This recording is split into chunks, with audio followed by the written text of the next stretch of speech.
आ जाओ।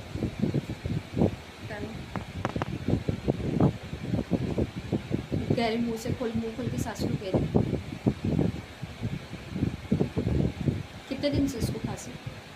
ये अभी 4-5 दिन में जो थोड़ा हल्का ही खांसी है, ज़्यादा नहीं, लेकिन जो पानी वानी पी के मेरे को ठीक है, लगता क्लियर है, क्लियर है ना, जस्ट ऐसा कुछ ज़रूरत नहीं है ना।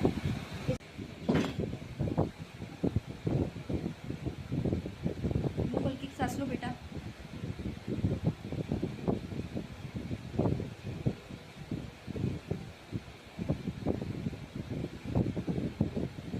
ठीक है, ठीक है ना, तो ऐसी ज़रूरत नहीं है ना।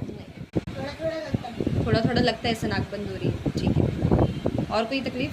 नहीं आगे वो पंखे के नीचे सोएगा तो जब प्रॉब्लम है, क्योंकि ठीक है, ठंडा पानी थोड़ा अवॉइड करो हाँ इसका। है ना, ठंडा पानी नहीं पियो और ठंडा कुछ भी नहीं। मैंने देखी, अब वो नहीं बेटा, आप जब भी ठंडा पी ले ना, कभी बर्फ़ खा ले, कभी कुछ ठंडा अवॉइड करो ये।